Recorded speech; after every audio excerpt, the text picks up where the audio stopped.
안녕하세요. 팡제입니다.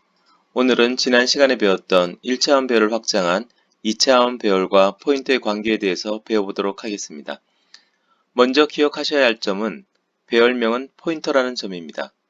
따라서 배열명은 배열의 첫 번째 주소를 가리키는 포인터이지만 배열명은 상수 포인터이므로 자신이 가리키는 주소를 변경할 수 없다는 점을 꼭 기억해 주시기 바랍니다.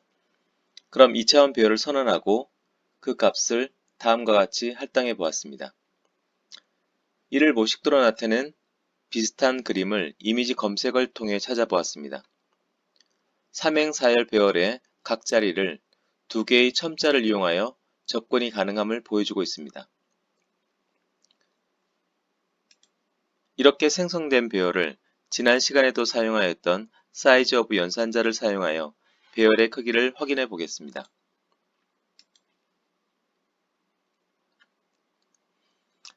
결과에 보이시는 것처럼 B 배열의 크기는 인트형 자료 3행 4열 12개이므로 총 48바이트가 되는 것을 알 수 있습니다. 그런데 지난 시간에 우리는 1차원 배열을 다루면서 첨자를 표시하는 대괄호를 생략한 배열명 자체는 포인터라고 하였습니다. 그러면 2차원 배열의 두 첨자 중 마지막 첨자를 생략한 것은 무엇이 될까요? 네, 맞습니다. 이 또한 포인터이며 1차원 배열의 시작 주소를 가리키는 포인터가 됩니다. 즉, B0는 첫 번째 행의 시작 주소, B1은 두 번째 행의 시작 주소, B2는 세 번째 행의 시작 주소가 됩니다. 따라서 B0의 크기는 총 4개의 인트형 자료로 이루어진 배열의 크기가 되므로 16이 되는 것을 예측하실 수 있을 것입니다. 이를 실행하여 한번 확인해 보도록 하겠습니다.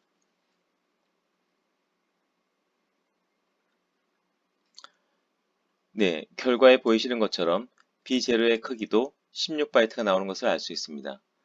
동일하게 B1과 B2도 마찬가지로 16바이트가 될 것임을 알 수 있을 것입니다. 마지막으로 2차원 배열 B를 포인터로 지정하기 위해서는 변수를 어떻게 선언해야 할까요? 1차원 배열을 포인터로 가리킬 때는 단순 포인터를 사용하였으니 2차원은 이중 포인터로 사용하면 될 것 같지만 이 경우는 컴파일 에러를 발생시킵니다. 정답은 여기 보이시는 것처럼 배열 포인터를 사용하셔야만 합니다. 이 형태가 좀 어색하게 보이시겠지만 4개짜리 배열에 대한 포인터라는 의미로 해석하시면 됩니다. 포인터를 선언하고 그 값을 이렇게 할당하실 수 있습니다. 이 포인터의 크기 또한 한번 확인해 보도록 하겠습니다.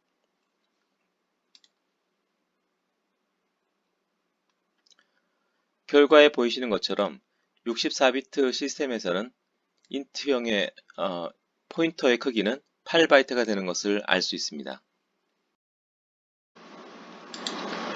이제 2차원 배열의 각 값을 조회하는 코딩을 작성해 보겠습니다. 각 행과 각 열을 반복하여야 하므로 중첩 포문으로 작성할 필요가 있겠습니다. 반복문의 반복 횟수를 구하기 위해 행의 수와 열의 수를 다음과 같이 먼저 구하여 보았습니다. 행의 개수는 전체 크기를 각 행의 크기로 나눈 결과와 같기 때문에 앞에서 보여드렸던 것처럼 사이즈 오브 B는 48이므로 사이즈 오브 B0의 크기 16으로 나눈 3이 저장될 것입니다. 또한 각 열의 크기는 한 행의 크기를 각 셀의 크기로 나눈 것과 같으므로 B0의 크기 16을 인트형 크기 4로 나눈 4가 저장됨을 알 수 있을 것입니다. 이를 이용하여 반복문 4를 다음과 같이 작성해 보았습니다. 실행한 결과를 확인해 보겠습니다.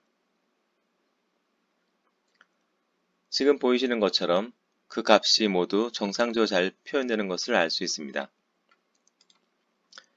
이제 포인터 연산과 역참조 연산을 통해 표현을 바꿔보도록 하겠습니다. 첫 번째, 배열 B의 마지막 첨자를 제거한 BI라는 것은 각 행의 시작 수를 나타낸다는 것을 앞에서 설명하였습니다. 따라서 BI는 포인터인 것이며 여기에 각 열에 해당되는 첨자 j 를 더한 것은 포인터 연산이 됩니다. 따라서 i행의 j번째의 주소를 나타내는 포인터 값이 될 것이기 때문에 이를 역참조 연산자를 통하여 값으로 변환하게 되면 값을 참조할 수 있을 것입니다. 이를 실행한 결과도 앞서와 같이 동일한 값을 얻을 수 있음을 볼 수 있습니다. 한 번 더 bi를 또한 포인터로 바꾸게 되면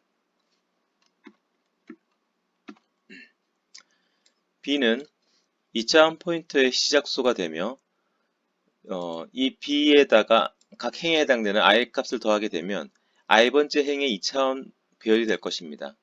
이에 대한 역참조 연산자를 사용하여 이것은 1차원 배열과 동일한 결과를 얻게 됩니다. 따라서 이 다음의 결과는 앞에 설명드린 것과 동일합니다. 이를 실행해 보면 마찬가지로 동일한 결과를 얻을 수 있음을 알 수 있습니다. 정리하자면 배열의 첨자 사용법은 실제적으로 포인터를 통한 주소의 접근을 통한 값을 찾는 것과 동일하다는 것입니다. 우리는 1차원에서 첨자로 값을 조회하는 것과 동일하게 포인터 연산의 역참조 연산을 사용하는 것을 2차원에서도 동일하게 적용할 수 있다는 것을 확인할 수 있으며 이 또한 다차원으로 확장이 가능합니다. 마지막으로 지금까지 배운 것을 확인하는 퀴즈를 풀어볼까 합니다. 포인터라는 것은 주소를 저장하는 변수이며 배열명은 상수 포인터라는 점을 여러 번 강조드렸습니다. 주목하셔야 할 점은 각 변수의 표현이 값을 나타내는 것인지 아니면 포인터인지를 구별할 수 있는지입니다. 힌트로 다차원 배열의 첨자를 제거할 수 있는 경우는 첨자 값이 0인 경우만 가능하다는 점을 기억하고 다음 문제를 풀어보도록 하겠습니다. 첫 번째는 무엇이 출력될까요? 값일까요? 주소일까요?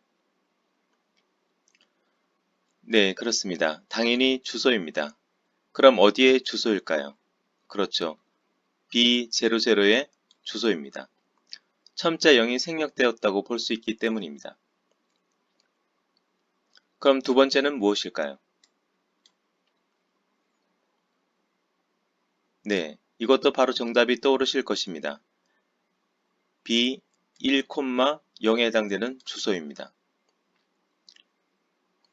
첨자가 빠져 있으므로 1차원 배열의 시작 주소를 나타내는 포인터인 셈입니다. 그럼 세 번째는 무엇일까요? 네, 그렇죠. 여기는 모든 첨자가 사용되었기 때문에 이것은 당연히 B1,1에 해당되는 값이 출력될 것입니다. 네 번째는 두 번째와 같은 결과를 얻을 수 있습니다. 여기에서 B라는 것은 2차원 배열의 시작 수소이며 2차원 배열이란 1차원 배열이 여러 개 나열되어 있는 것과 같습니다. 따라서 2차원 배열의 시작 주소에 1을 더했기 때문에 두 번째 1차원 배열의 시작 주소를 가지게 됩니다. 따라서 이 결과는 2번과 동일합니다. 이제 다섯 번째는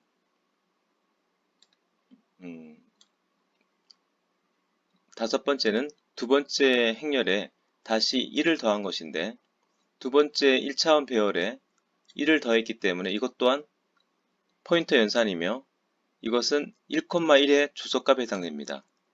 따라서 B의 첫 번째 주소보다는 약 20바이트만큼 차이가 나는 것을 확인할 수 있을 것입니다.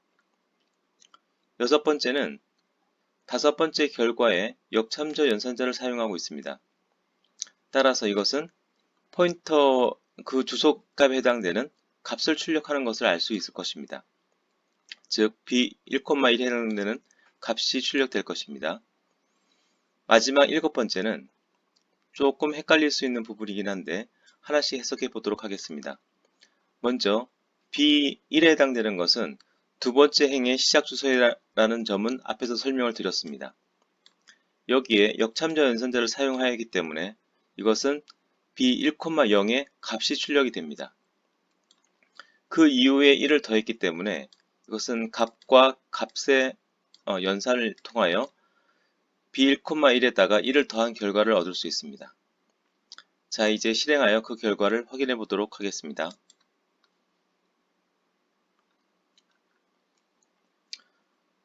여기 보이시는 것처럼 b의 시작 수는 끝에 자리가 32로 끝나게 됩니다.